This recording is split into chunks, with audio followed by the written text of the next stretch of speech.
Good evening, ladies and gentlemen, and welcome to the 8 o'clock main news. In tonight's headlines, His Highness the Emir receives the chairman of the Social Reform Society.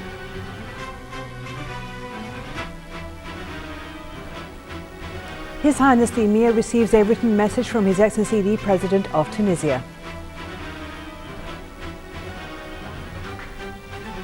Israel pounds targets across the Gaza Strip as top US and UN diplomats pursue talks on halting the fighting.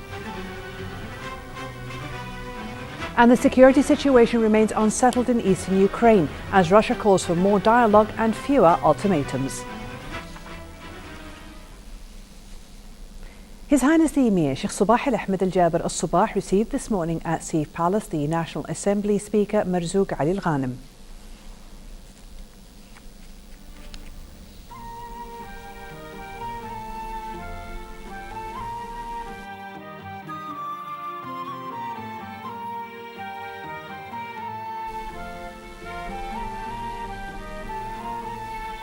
His Highness the Emir also received His Highness Sheikh Nasser Al-Mohammed Al-Ahmed Al-Sabah.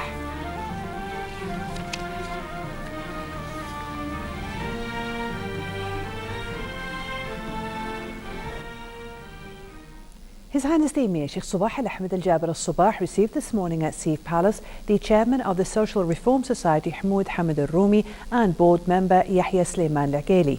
The two officials presented His Highness the Emir with a report on the Society's international mercy efforts in aiding victims of the Syrian conflict for 2011-2013. His Highness the Emir Sheikh Sabah Al-Ahmed Al-Jaber Al-Sabah received today noon at Sif Palace the Belgian ambassador to Kuwait Damien Angele on the end of his tenure.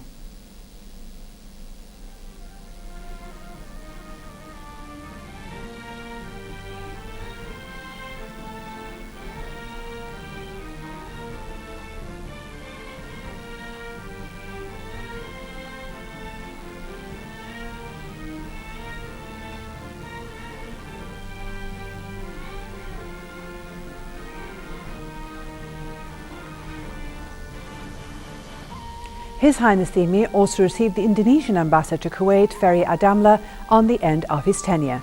Both meetings were attended by the Deputy Minister of Emiri Diwan Affairs, Sheikh Ali Jarrah Al-Sabah.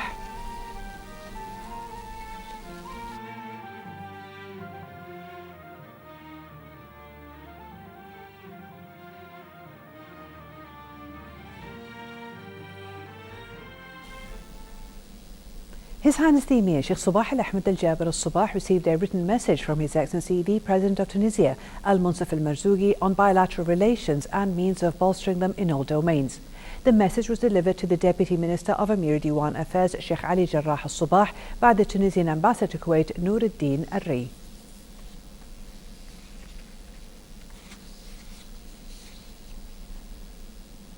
His Highness the Crown Prince Sheikh Nawaf Al-Ahmed Al-Jaber Al-Sabah received this morning at his Sif Palace Diwan the National Assembly Speaker Marzouk Ali Al-Ghanem.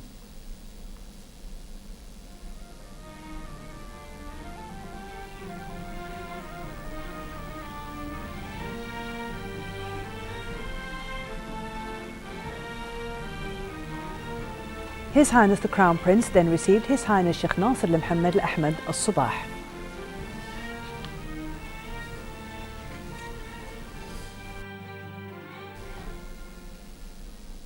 His Highness the Crown Prince Sheikh Nawaf Al-Ahmed Al-Jaber Al-Sabah received today at his Sif Palace Diwan the chairman of the Social Reform Society Hamoud Hamid Al-Rumi, board member Yahya Sulaiman Al-Ghali and director of public relations Mish'al Abdullah Az-Zaid.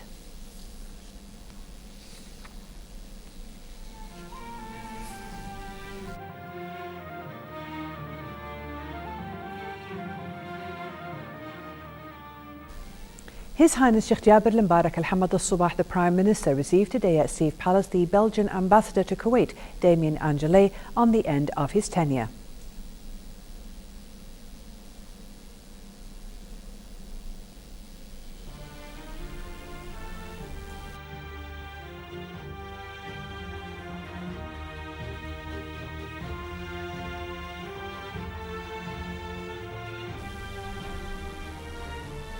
His Highness the Prime Minister also received the Indonesian ambassador to Kuwait, Ferry Adamla, on the end of his tenure.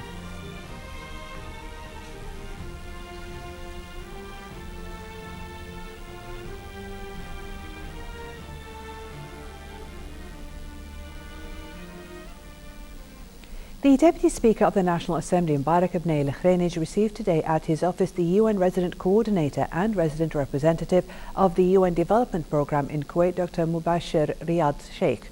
Both officials discussed the main role played by the UN General Society in achieving the development goals within the Arab region and tackled the mutual cooperation between the UN and Kuwait. The meeting was attended by the Deputy Resident Representative of the UN Development Programme, Dima Al-Khatib, the Government's Programme Analyser, Huda Dakhil, and the UN Development Programme Officer, Adam Abba Hussein. As Israeli forces continued their air, land and sea offensive against the Palestinians in the Gaza Strip, Israeli defense officials said that a soldier was missing following a deadly battle in Gaza. According to Palestinian police, Israeli aircraft and tanks have hit more than 70 targets in the Strip, leaving at least 7 people killed and bringing the death toll of Israel's 2-week assault on the Gaza Strip to about 600. Our correspondent in Ramallah, Fatma Abdul Karim, has more details in this report. Thousands of Palestinians marched in the funeral processions of 27-year-old Mahmoud al-Shawamri, who was martyred by direct gunfire north of Jerusalem in the late hours of Monday night. Israeli soldiers clashed with Palestinian youth who were leading a demonstration in Al-Ram town north of Jerusalem, protesting the Israeli military offensive in Gaza, which is leaving behind hundreds dead and thousands injured and homeless. I am proud of his martyrdom. I am proud of him, oh my beloved son. What can I say? I pray to God he is accepted as martyr and the murderers are punished. Palestinians outraged by the Israeli offensive in Gaza are carrying out daily demonstrations in expression of solidarity with the people of besieged Gaza and calling for the punishment of Israel. Raged youth and Palestinian factions have also said they will continue their daily demonstrations and activities until Israel is stopped and punished.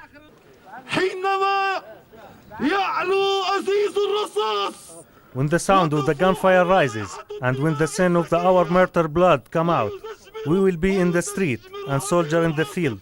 Serious efforts are being exerted to follow through a complete ceasefire as new proposal has come from UN Secretary General Ban Ki-moon, who is meeting with the Israeli Prime Minister and senior officials tonight after he met with the Palestinian president and Hamas leaders yesterday, pushing the Egyptian and US offer for ceasefire. The efforts is very intense. Our president is roaming from Cairo to Ankara to Bahrain to Doha to Riyadh, trying to have a ceasefire, a halt of the Israeli aggression against Gaza. Unfortunately, till this very moment, the Israelis are not willing to stop their aggression. Sources said the ceasefire is highly likely to come into effect within 24 hours on the 15th day of the offensive.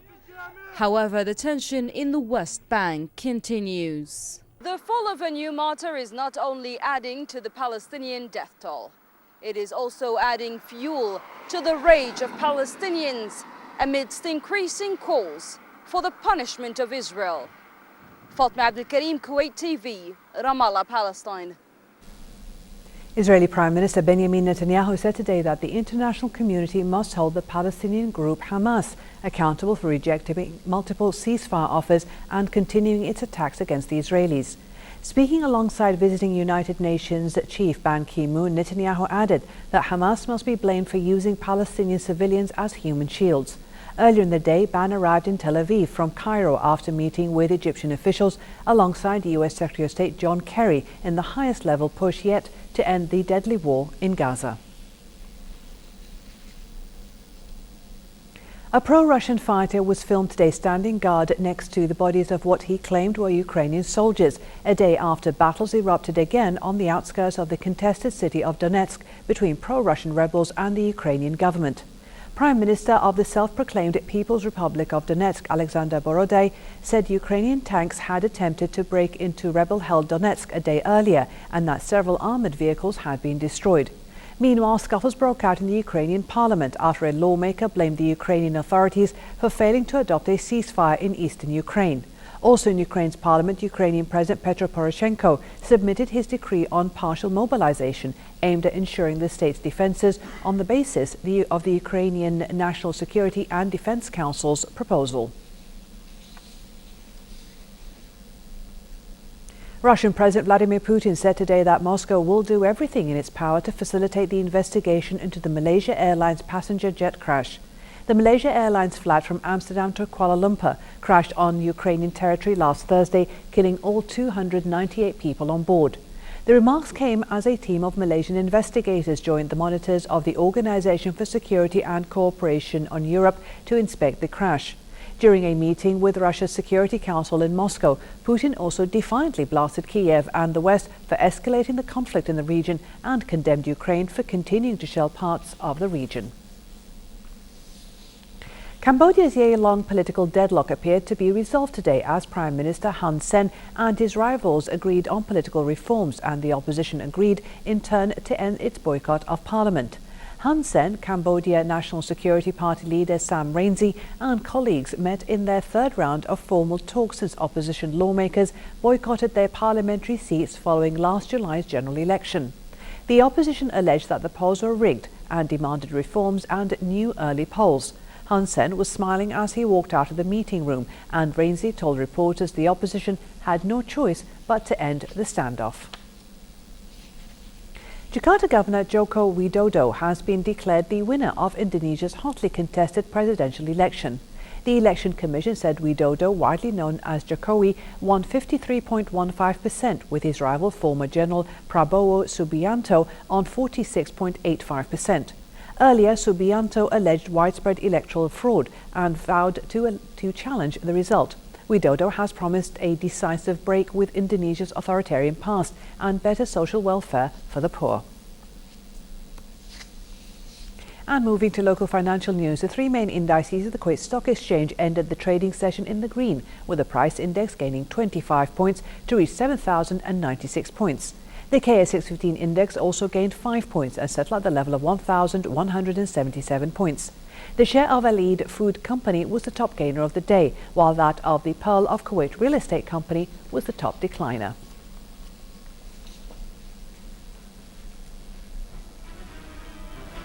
For a chance to see our reports again, please visit our YouTube channel at MOI Kuwait News. And to recap tonight's news, here are the headlines once again. His Highness the Emir receives the chairman of the Social Reform Society.